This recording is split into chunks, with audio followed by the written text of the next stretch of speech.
Taking it further from drug discovery to drug development, allow me to welcome Dr. Tom Chittenden, President and Founding Director of Genuity AI Research Institute.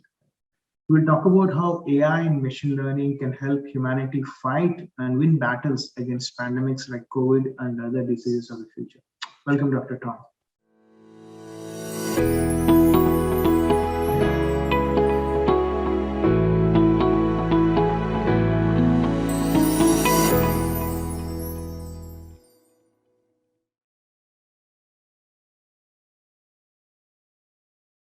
Well, I'd like to thank everyone for your time today. I'd also like to thank the organizers of the summit for the opportunity to share a little bit about what we've been doing with artificial intelligence and machine learning in the biomedical sciences, and specifically the need for exascale causal AI ML computing in this space. And so where we're working, or the major need and market opportunity, exists here with $150 billion that was spent in R&D by the pharmaceutical industry in 2015. We've been able to show that 75% of total R&D, so close to $113 billion, was spent due to failed clinical trials. And in fact, a very well-known factor here is about 86% of all clinical trials fail. And here at Genuity Science, we believe it's because the industry is still going after what correlates with disease and not actually the causal drivers of disease. And so over the last 5 or 6 years, we've developed very robust drug target discovery and drug repurposing approaches with novel ensemble computational intelligence strategies that are capable of integrating high-dimensional data platforms to identify causal drivers of disease and molecular signal transduction networks that are actually driving the cellular biology that dictates disease. I refer to this as causal statistical machine learning, and we've built a number of strategies in this area. These omics signatures are so robust and so informative that we are able to, or we are challenging one of the number one dogmas that exists in machine learning and artificial intelligence, is that you don't need volumes and volumes and volumes of data to build these deep learning algorithms. In fact, we have shown that we can train on as few as 40 to 60 patients on drug and actually uncover a very robust omics signature that is associated with responders versus non-responders in clinical drug trials. So over the last 6 years, we have been publishing extensively. Our work is landing on the covers of Nature, Science, and Cell. And our second to the last paper here was featured on the cover of a new Cell Press journal called Patterns. It's actually the first successful representation of quantum machine learning in its ability to classify the difference between 2 different molecular subtypes of breast cancer. So what we have been able to build are very robust approaches, from discovery research tools all the way through commercial applications. And I'm going to speak today on some of these, or a few of these applications. But we start with generative AI models for cell differentiation and the unsupervised clinical and phenotypic integration of data that allows us phenomapping. We have built novel natural language processing approaches that allow biological context of these patterns or these signals that we're able to derive. But I think most importantly, we've been able to build novel causal inference approaches that are able to derive the causal dependency structures that are reflective of the signal transduction cascades that occur in the cell that drive cellular behavior and dictate phenotype or disease. And then lastly, we have built a number of digital pathology and medical imaging approaches to help resurrect a field called radiogenomics. How can you project all of these causal dependency structures from this high dimensional data or these high dimensional data platforms into these images to make them more diagnostic. So again, over the last 6 years, we've had a great deal of success. And while I won't be able to speak to all of these, in 2019, we were able to reverse atherosclerosis with our collaborators at the Yale University Medical Center. We were able to derive or link the TGF-beta signaling pathway with something called endothelial to mesenchymal transition. And we have now clinically validated 6 preclinical targets. The work that this led to was actually the reversal of aortic aneurysm with our collaborators there at Yale again linking the TGF-beta pathway to 6 additional drivers of aortic aneurysm. And what I'm going to focus on here today is the work that we have done and was just recently published in Science Translational Medicine, how we have addressed the pandemic and how we have uncovered a signature of severe COVID-19 and the application or what leads to acute respiratory distress syndrome in these severe COVID-19 patients. So this is what our Genuity AI Research Institute looks like, or these are the pillars here. We've just been recently acquired by a company called Hypercell. And so we are the R&D arm of this therapeutics company. So the 5 pillars here are biomedical imaging and digital pathology, computational biology, computational statistics, which most refer to as AI and machine learning, computational genomics. We've placed this on hold until Q1 of next year. And then finally, bioinformatics, where all of the heavy lifting and pre-processing of all of this data occurs. And so from a graphic standpoint, this is what this actually looks like. These are our ensemble approaches where we start with data, bioinformatics data pre-processing, which then leads to statistical feature learning, combined machine and deep learning, probabilistic programming. And then at the end of these pipelines, we try and put these signatures in some type of biological context with natural language processing. So the first real statistical lift here is with feature learning. And I refer to this as the intelligent simplification of high dimensional multi-omics data without the loss of information content. So we are challenging the second dogma that actually exists in the field, that if you reduce the dimensionality of these high dimensional data sets, you lose information. And we're finding if you do it in an intelligent, biologically domain-specific manner, is that we don't lose information content. This sets the stage for ensemble machine and deep learning. I've never trusted a single run of a single algorithm on a single cut of data.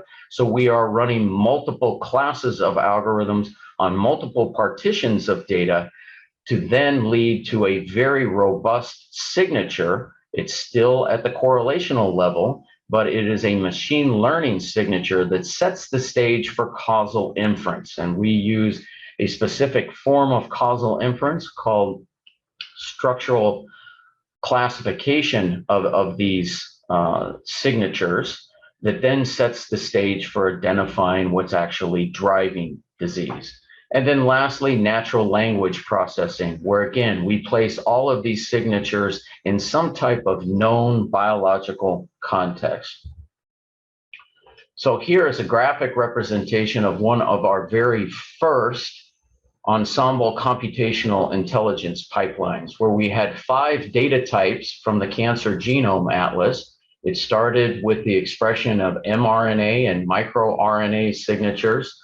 We had single nucleotide variants in the form of what we refer to as somatic tumor variants, structural variation in the form of copy number variation, and then DNA methylation. And while I don't have the time to go into the math underlying all of these approaches, the first step here is feature reduction and data dimensionality reduction. And then as you can see in step 3 here, it's ensemble machine and deep learning models in feature ranking. So in this depiction here, you have 4 different models, 100 partitions of the data, and this actually represents 400 individual models that sets the stage for robust ensemble ranking and then structural causal modeling in the form of Bayesian belief networks. And as you can see here, our multinomial classification of 22 of the 33 TCGA cancer types, we were able to produce greater than 99% accuracy in being able to identify one cancer from the rest of the 21. I refer to this as disease recognition, analogous to facial recognition, but again, this sets the stage for structural causal modeling. And here what you see is the first successful demonstration of cancer patients with quantum machine learning. This was a very difficult classification approach that we had taken. We were trying to classify the difference between 2 molecular subtypes in breast cancer. Here you see luminal A and luminal B breast cancers. And at the full complement of training patients in this figure here, 250 patients, all of the established classification models, except for 2, are doing very well. But as we systematically decrease the training set size or the number of patients within the training set, as you can see, when we get down to 45 patients, all the established algorithms completely fall over, and what we're left with is quantum machine learning. And this set the stage for what we have done to address the pandemic or COVID-19.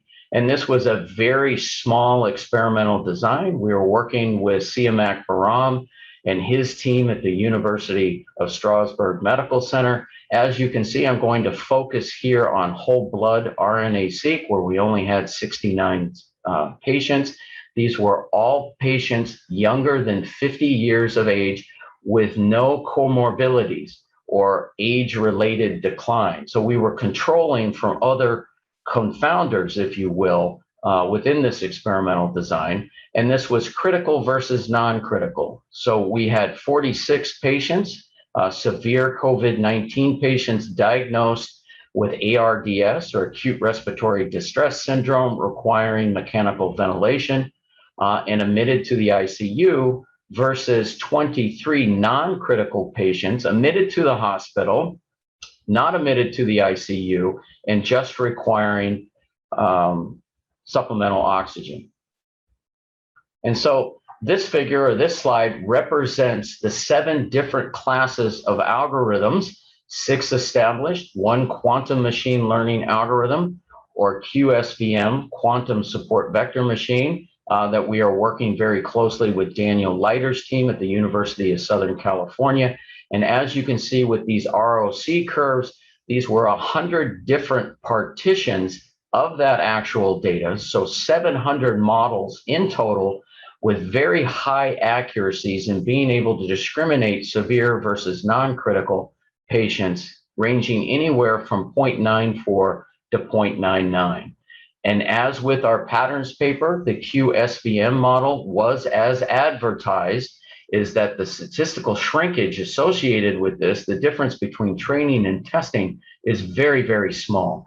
And so this helped build a very strong set of predictors. And we took the top 600 genes and went into another patient cohort, a bit different. We would have liked to have simply tested in the second patient cohort, but because of the second patient cohort was not as closely matched as we would have liked, we were dealing with 81 severe patients admitted to the ICU versus 73 recovered or severe patients that had been exited ICU. And as you can see, these top 600 genes are every bit as informative, if not more informative, in the second patient cohort. So this set the stage for structural causal modeling. And this directed acyclic graph that you see here in this figure is tipped over onto its left side for display purposes. And the putative flow of causal dependency is from left to right. And so this is a working hypothesis. And what we believed is that ADAM9, this metalloprotease, is if we were to change the state of this gene, it would change the state of the network, favorably modify cellular behavior and the actual phenotype itself. Now, natural language processing on the back end of all of this data analysis uncovered that the SARS-CoV-2 virus actually directly interacts with ADAM9 and ADAMTS1, another metalloprotease here. And so if you look at the expression of these 5 driver genes, both in patient cohort 1 and patient cohort 2, you can see that the expression of these 5 genes is increased in both patient cohorts. So we knew that we were onto a mechanism of action. And then when Siamak Baram's team at the University of Strasbourg's Medical Center silenced ADAM9 in human epithelial cells, and specifically A549 ACE2 cells, his team was able to block viral entry and replication of the virus within these cells here. And what we are actively going after or actively pursuing is the industry's first, or possibly the industry's first AI ML-based repositioning of a drug that's currently in a phase 1 clinical trial in oncology, which we're very, very excited about. So as a summary of the roles of the 4 other predicted driver genes in this analysis, as you can see, all 4 have either been implicated in inflammatory processes of the lung or directly linked to severe COVID-19 as well. So earlier in the talk, I had mentioned that this type of modeling, the structural causal modeling, is capable of deriving causal dependency structures that are reflective of the signal transduction cascades that occur in the cell that drive cellular behavior and dictate phenotype. And so this is the second published evidence of the capabilities of structural causal modeling in this setting. So this was published in the Journal of Experimental Medicine in 2019, and this is where we first started seeing evidence of this approach. So we were working very closely with Mike Simon's team at the Yale Cardiovascular Research Institute, and Professor Mike Simons had an actual theory that ERK1/2, 2 genes linked to the MAP kinase signaling pathway, were also linked to the TGF-beta pathway. And so we designed an experimental design to evaluate this, to see if we could link these 2 genes with TGF-beta signaling. He started with human cells, lung, umbilical vein epithelial cells, or endothelial cells. He perturbed, experimentally silenced ERK1/2. We put it through our pipeline, as you can see here, steps 2 through 4 here, where we are using deep learning of the expression of these genes. We subjected the structural causal modeling to derive a causal dependency structure. And then in vitro, he was able to change the state of this yellow driver gene, which then changed the state or the expression state of this network.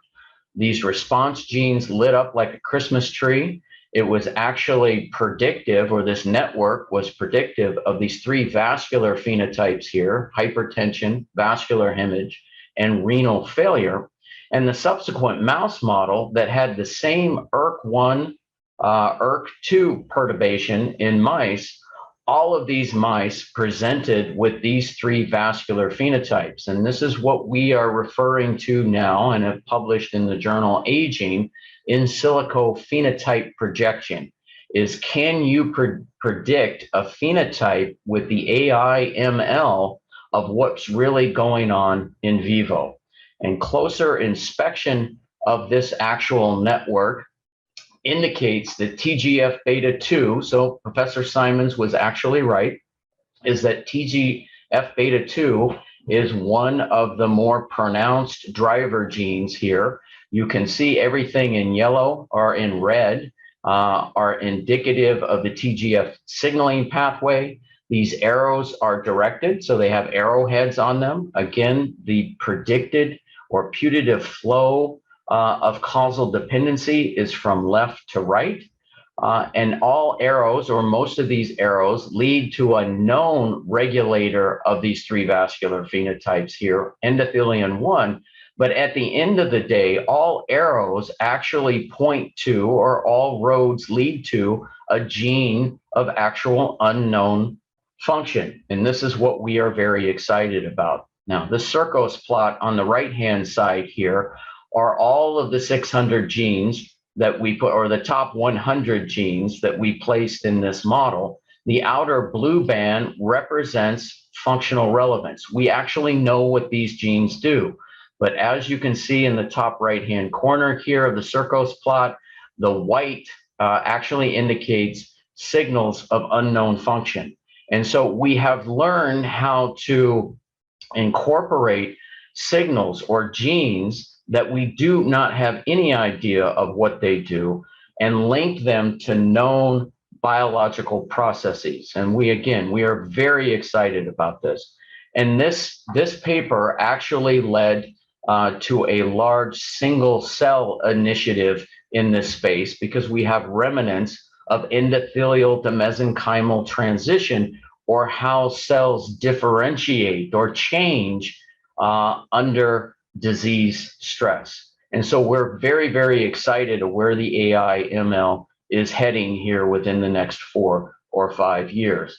And so before I close, I would like to thank everyone at Hypercell and Genuity. This includes Jose Lopez, Richard Lee, and Jauni Gumerez, Mike Simons, Professor Mike Simons at the Cardiovascular Research Center at the Yale Medical School, Daniel Leiter at the University of Southern California, that has helped us with all of the quantum machine learning, and then Siamak Baram and Rafael Carapito at the University of Strasbourg's Medical Center. Again, I'd like to thank you for your time and attention here today. Thank you so much, Doctor. And that, ladies and gentlemen, brings us to a close of the India chapter of All.ai 2021 edition. What a journey it's been, listening to India's best mind, sharing their views, experiences, and perspectives on how AI is a potential force to build nations, build cities, build industries, build solutions, and above all, build humanity by enriching the lives of everyone on Earth.